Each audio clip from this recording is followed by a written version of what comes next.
All right, we're back on sports, and let me say this right now. It's been a very busy weekend for me, but it's also been a fighting weekend. That's right. For those who don't know, on Friday there was Bellator. On Saturday there was a World Series of Fighting. And on Sunday it was UFC. Unless you watched some college basketball, which I didn't get a chance to see, pretty much the entire weekend of sports was fighting. However, I want to say that I did search around and see some news that I thought was worth talking about, whether it's local or whether it's abroad. So let's get started right now. I want to start off with the Philadelphia Flyers. That's right. Now, for those who don't know, the Philadelphia Flyers have been trying very hard to keep up in contention.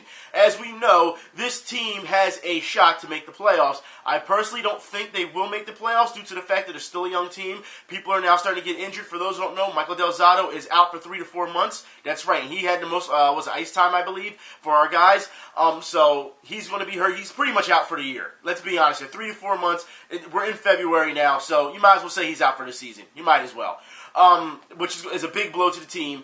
Gossespierre, let's get something straight here. When I talk about Gossespierre, I always call him what? Gots to be here. Because I've been saying since last year, he deserves to be up here on the Flyers team. He deserves to be here on the, in Philadelphia. He's gots to be here. Now, with that said, this kid can play. Straight out. Especially in overtime, he shines. And I see a lot of people on Twitter posting that stupid emoji of Ghost and Bear. Because Ghost Bear. I also see some companies take advantage of that too and start making t-shirts with that on there. And you know what? I understand the hype for the kid. I get it. But still, give him time to flourish. That's all you have to do. Stop kissing his ass. Granted, he's there to play. He's doing good. I don't have a problem. Like I said, since last year I've been saying this kid needs to be here. You know what I mean? But you got to give him time. Don't make his head too big just yet. You know what I mean? Let him get in this thing. I understand a lot of you guys I've seen on Twitter, you're messaging them, you're saying, you're great, and you're a GOAT, and all this other stuff. It's like, I get it.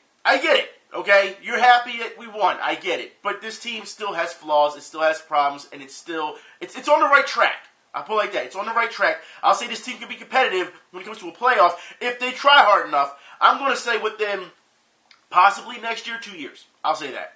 All right, this team, like I said, it also depends on morale. It depends on how well they're playing. It depends on how happy they are that they're playing, and if they're playing hard, night in and night out. However, I need to have a talk with you Flyers fans about, who is it, Gudis?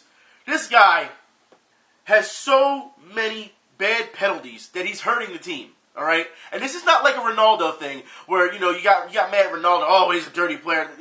No. Now we're seeing Gudis, who is trying to be physical. And he said himself, he's trying to be physical, but hey, it comes with a price. And he hasn't been suspended for these things, but you have to also understand that these are some serious hits that can hurt somebody. And he does it at the worst times, too. I think that's the big problem. He does it at the worst times where it hampers the team, and then the other team scores. And it's a huge problem. It is. He really needs to reel it in a bit. I understand he wants to be aggressive. He wants to, show that, hey, we have an enforcer. Because let's be honest, that's what he is. He wants to make sure of that. But, like I said, he's on his way to being Ronaldo status if they keep that up. They are. Now, Philadelphia, we need to have a talk. And its fans as well. This weekend, and I say weekend because it's been extended, for those who don't know. Hockey weekend in America just went past. Hockey weekend. And now, anyone who remembers back in, I wouldn't say back in the day, but since a couple years now, it's been Hockey Day in America. That's what it's been. NBC has plugged this. And this weekend, NBC was plugging Hockey Weekend in America. They extended 2 days.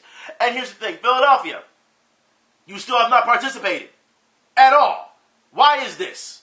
Look, I understand it was nice, this weekend. I get it, all right? But we've had some cold days, and we have. But still, you are not participating on any type of level. For this to be a sports town, hardcore sports fans, once again, you are missing opportunities when it comes to showing that you love sports. Okay? So, and I say this because you keep following the same formula when it's the big four, where it's hockey, basketball, baseball, and football. But it has to be in the mainstream. You don't even give a shit about the Philadelphia Union, but it's always in the mainstream. You never talk about the communities that put in the work to do stuff. Never. Ever. And that's a problem. But when I bring this up, I'm the bad guy, right? I'm the bad guy. I get it. Anyways, like I said, it was a great weekend to see because NBC actually showed places that were doing things, you know what I mean? And showed, kids playing and the women's teams, and they did a great thing. I have to give my hats off to NBC for this one. They did. They did the way it was supposed to be done, But What bothers me is the NHL, since we're back on the mainstream, is how you have these outdoor games. And we've been saying for a while now that every team at this point should have an outdoor game once a year. You should, especially against a rival. You know what I mean? You generate tickets. Everyone gets a chance to experience it. You know what I mean? Because let's be honest here. In the previous X amount of years, the Chicago Blackhawks have been featured. Now look, we understand that they're the Stanley Cup champions, blah, blah, blah, blah, and they're popular, blah, blah, blah. I get it. But you got to give someone else a chance. And you know what? It's being said now by the commentators. This guy at 5. Sample size is growing each year because the Blackhawks seem to be playing in these about every year. You have to give other fans a chance, other teams a chance. You can't keep running to the Chicago Blackhawks. And like I said, nothing against the Chicago Blackhawks at this point. But you have to understand that the Chicago Blackhawks keep putting on these games, these outdoor games, people are going to be pissed. Now, I understand Blackhawks fans saying, oh, y'all just mad. We just a popular team right now. That's not the point. Other teams deserve to have a shot at these type of things, okay? That's what the NHL is doing. It's trying to take the popularity and run with it. We saw this before when they were just trying to do it with certain players, with Sidney Crosby and Alex Ovechkin. Remember that video where those players were walking around New York City and no one knew who the hell they were? It's because lack of promotion across the league when it comes to their players. This is a good chance when it comes to these type of things to open it up for other teams every year to have a chance at an outdoor game. Every team should have this chance. Every fan should have this type of experience. But instead, you're remaining stagnant in this. And I say this due to the fact that if you keep putting, it doesn't matter if it's Chicago Blackhawks, if you keep putting the same damn team out there over and over and over, it becomes stagnant. It doesn't matter what sport, whether it's baseball, football, whatever. If the same team keeps going over and over, people will start getting pissed off. People will stop tuning in. That's the problem you're having right now, NHL. And it seems like you're not doing a service to your fan base when it comes to that. You did a great job so far when it came to the All-Star Weekend. Why have you not fixed this part yet? I don't understand this. You cannot keep doing this. It actually hurts your product more than it does help it. It hasn't progressed it any whatsoever. I don't get it. I just don't. Fans deserve better. Like I said, every year a team should have at least one outdoor game so that everyone can experience it. You know what I mean? It also would drive merchandise sales up because, as you know, they make specialty jerseys for these type of situations and stuff like that. Please, by all means, take advantage of it. Instead, you're sitting. It's almost like you're sitting on a gold mine and you don't know. It's been going on for years now. Every year, it's the same thing. Like I said, when commentators start calling this shit out and saying, "Look, it seems like they're here every year," it's becoming a problem. It's seriously, it's a shot right towards the NHL. It really is. And it seems like you're still not learning from it. I'm really hoping that by next year, you have learned from this situation. I understand, it doesn't matter if the Flyers do it. I believe next year the Flyers are doing it with the Penguins or something like that. Or something. I don't know. But the fact is, yeah, they're having, because they showed somewhat of a specialty jersey or whatever, but we haven't seen much of it. We only see the shoulders so far. So we'll see what happens there. But, I mean, if it's the alumni, I'll go to the alumni. I'll buy a jersey. Like I said, specialty jerseys like that for me, I think's cool. I think they're really cool. And as for those who don't know, the Winter Classic, you can ask any Phillies fan, any Philadelphia Flyers fan, after the Winter Classic, what has stuck around? Those jerseys have become a part of the Flyers organization now. You see the players still playing in them. So it goes to show you, when you make a great specialty jersey, it catches fire, you use it. You know what I mean? Because it's going to drive sales. It's a business tactic that it seems like the NHL is not working on a higher level with. It's pretty sad to see. It is. Speaking of sad, I want to talk about college basketball. Like I said, I didn't get a chance to see college basketball this week due to the fact that I was just very busy. But North Carolina, you fans, we're going to have some talk with UNC fans. All right? I need to know what your team was thinking, because you got to think, back in the day, teams didn't do this type of stuff. But the fact that you're having these kids dance, all right, and in the pregame warm-up, I just find it hilarious, because this was actually done. Hey,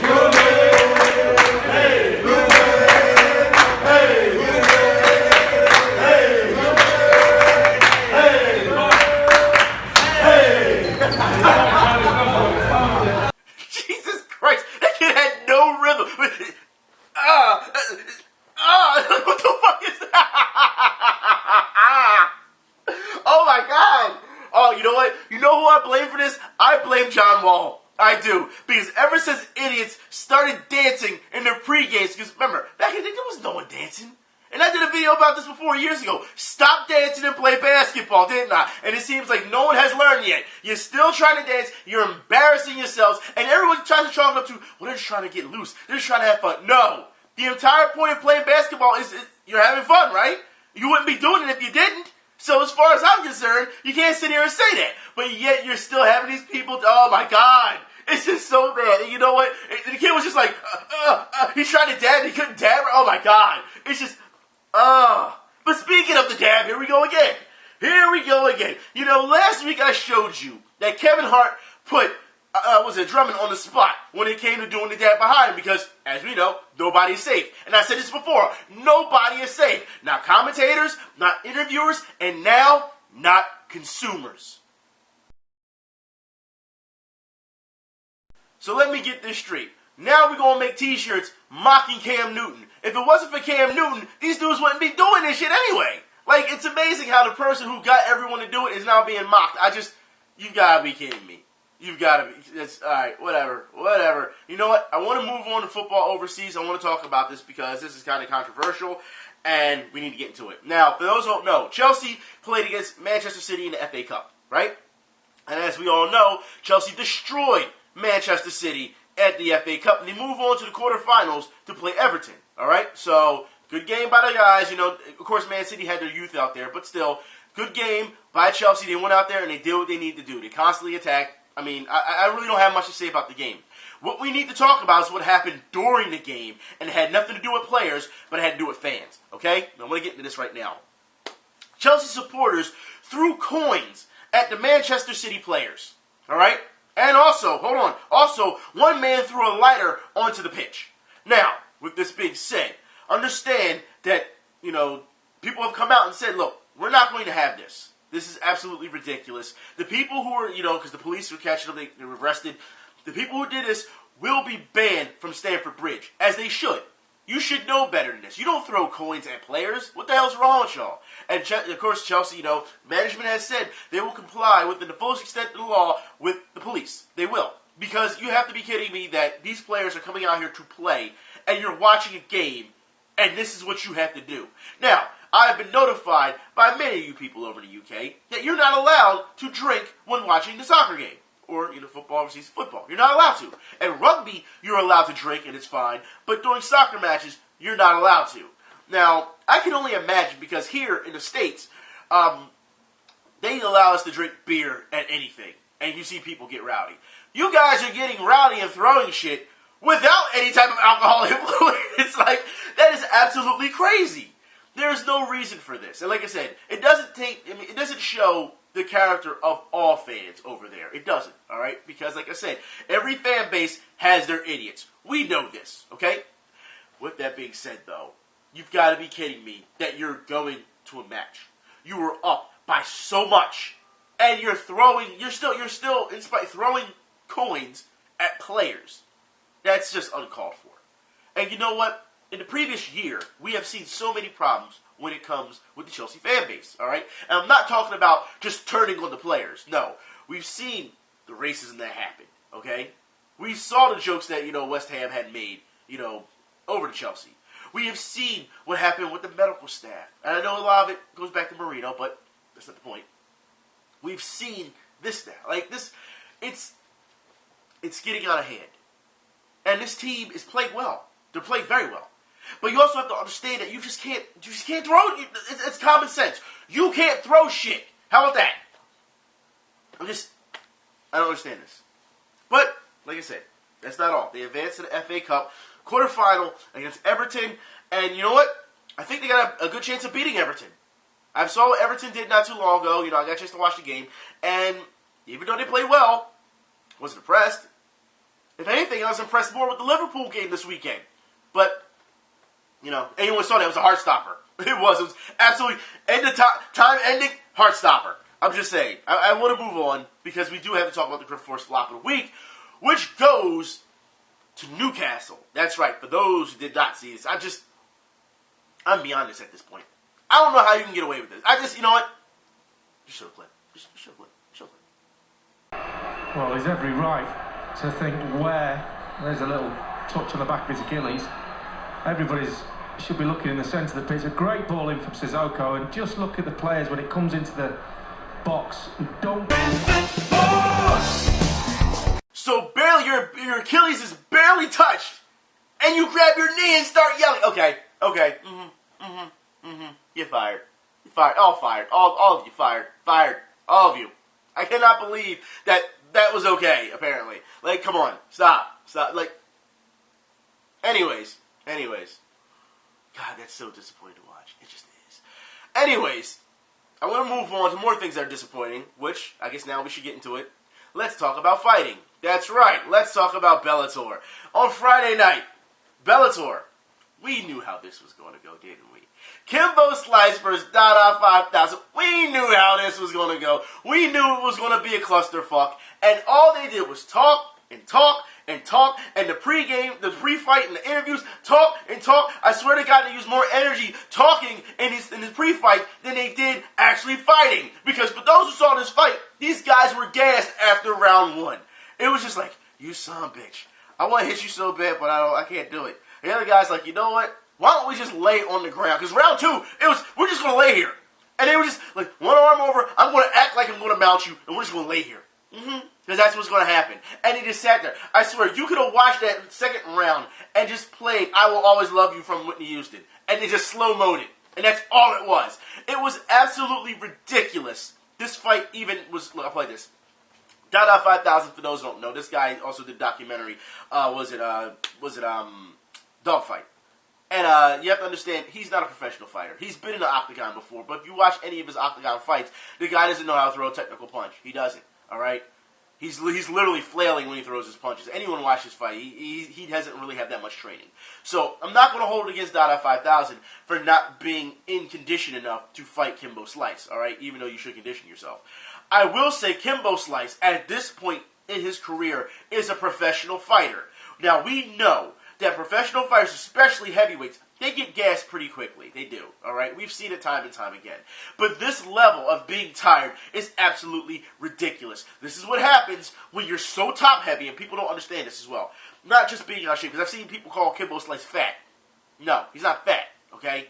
But you have to understand, when you're so top-heavy, and you have to carry that all the time throughout X amount of rounds, it actually weighs you down. This is why you see when fighters, when they change, how can I put this? When they start training, they lose muscle.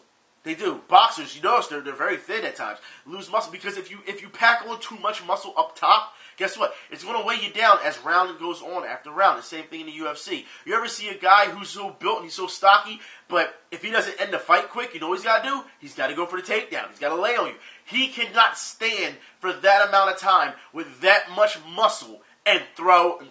It's very rare you see fighters who are really the very top heavy who can do that. There's a reason, all right? Now, as you know, Kimbo is very top heavy, very tired. It's one of those things where it was almost an embarrassment to watch. And then the third round came where these guys couldn't even muster up enough strength to throw a punch. Matter of fact, the knockout punch from Kimbo Slice to Dada 5000 wasn't even a connected punch.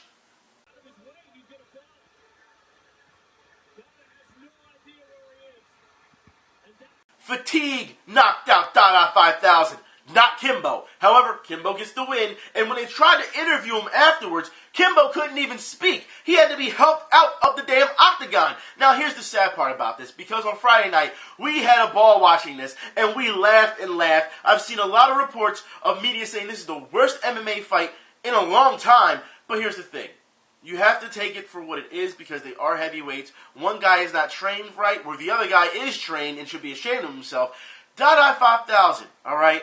He had to go to the hospital afterwards. And we found out that his heart stopped after the fight. That's right. So he was in stable condition once he got to the hospital, but his heart stopped beating after the fight. He fell out. His heart stopped beating. So this man almost died, all right? He almost died. So even though we had our jokes and, afterwards, once we found out the reports, it was like, okay, it's not a laughing matter anymore. You really can't even say anything about this. And it almost questions what Bellator was doing because, don't get me wrong, I talked about last week, these type of freak show fights or legendary fights, they bring in people to see. They want to see what's going to happen.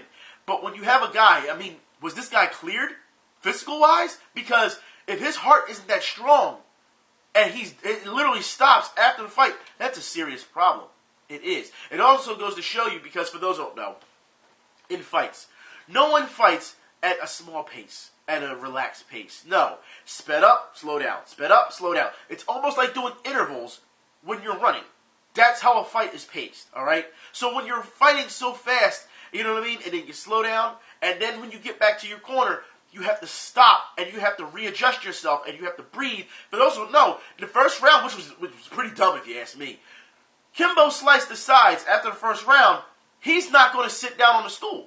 He's not sitting down. He's standing up the entire time. Now, there's only two reasons why this could be a problem, okay? And I'll explain. Sometimes guys' legs are shot really fast.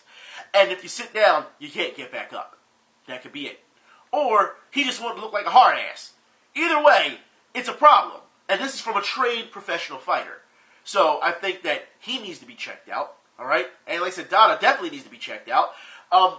This could have ended really badly. If Dada would have died, that would have been the headline. And Bellator would have been in trouble. It would have.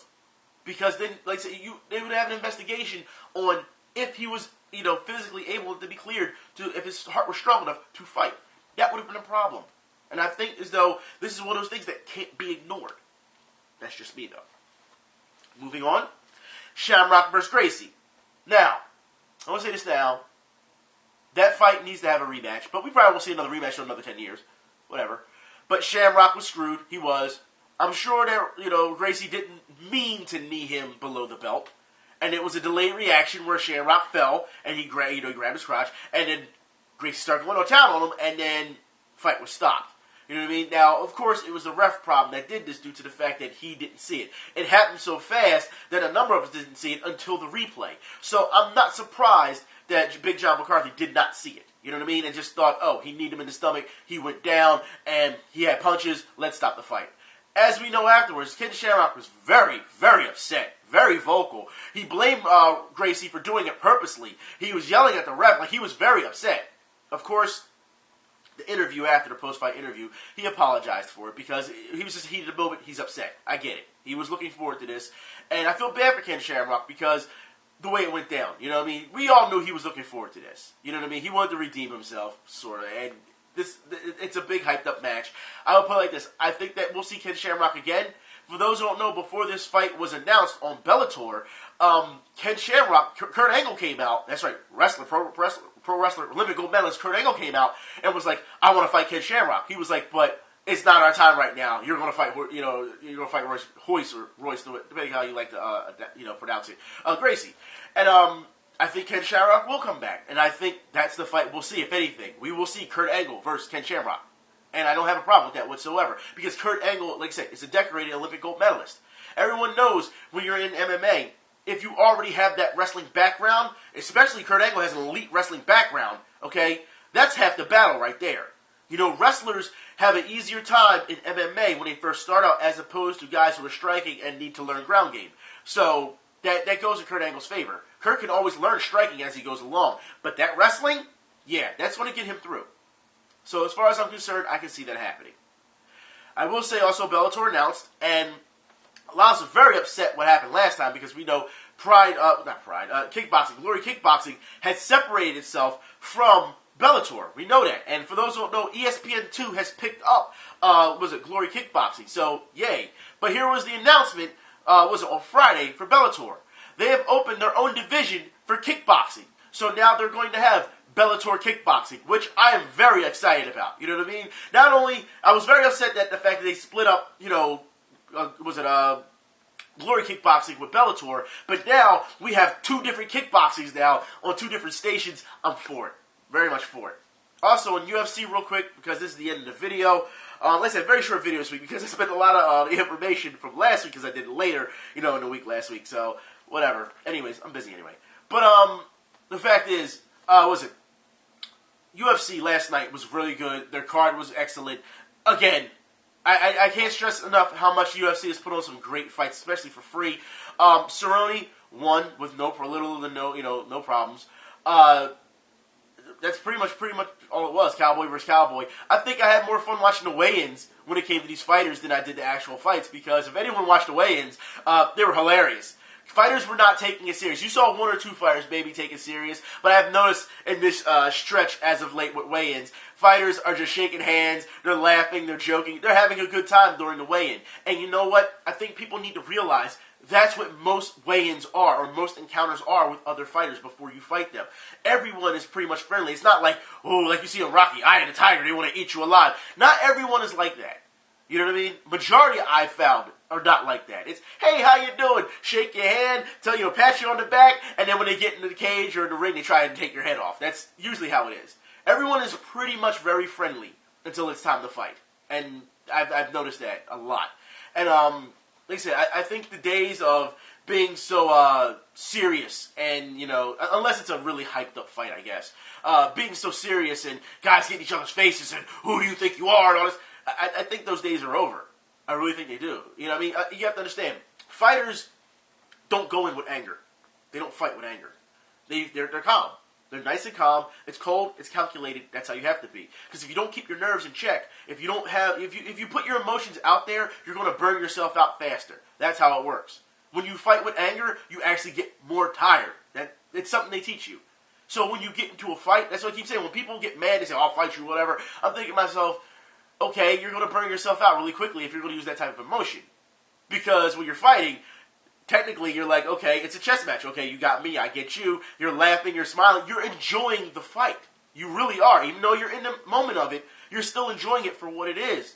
You know what I mean? And, unless it's a firefight where, people are just coming at you 100 miles an hour and it's like that constantly, that could be a problem because you don't remember much because you're so ingrained in it. And that's why you always hear fighters talk about, after the fight, well, I got to go back and I got to review the tape. I got to see what happened because they don't remember but so much because it's on to the next, on to the next, on to the next. It's like a light. It keeps switching, keeps switching, keeps switching because once that guy switches, then you have to adjust. He switches again, you have to adjust. It's over and over. It's reset, repeat. It's the same thing over and over, but you have to be on your P's and Q's. So it's one of those things where you don't have time to really remember that much unless you watch some tape, study some tape, and say, okay, that's the part I want right there. Let me execute. It's one of those things. So every time you hear a fighter say that and say, I got to go back, I got to review the tape, there's a good reason why they're saying that. Of course, you're going to have your fighters. If you saw last night, the guy he was taken down, he was beaten, they had to stop the fight. He gets up, he's wobbling, and he's looking at the ref like, why'd you stop the fight? But he's wobbling all over the place. Yeah, because he's still in the heat of the moment. He doesn't get it. He's in denial. It happens. You know what I mean? It's just one of those things. It happens. So when you see fighters do that, that's one thing. But when you saw, not too long ago, when Julio Cesar Chavez lost to Fanfara, when he was finally, he was clear, his head was clear, and then he just goes on this tangent about, well, if you drop 2 pounds, I'll beat you and all this. I'm like, wait a minute, now you're just talking like crazy man. You know what I mean? Like, that's severely in denial, you know what I mean? Like, I don't know. Anyways, it was a good weekend for fighting. It really was. I didn't get a chance to see any college basketball, but that right there, North Carolina, yeah. I think Michael Jordan needs to come and have a talk with those kids. I'm just saying. Anyways, I am done. It's probably a very short video. Like I said, I got stuff to do and whatever. And I don't feel good as it is. And I got boxing and I got jiu-jitsu today as well. So I got to get myself prepared for that. I will talk to y'all later. Y'all be safe. If there's something that I missed and you wanted me to talk about, let me know. Also, I want to apologize to everyone because I saw the comments last week, but I didn't get a chance to get back to you guys and girls. But I did read them and they were hilarious. They were, especially about the rapping and I did see it, okay? I'm just letting you know. I will talk to y'all later. Y'all be safe. I'm out.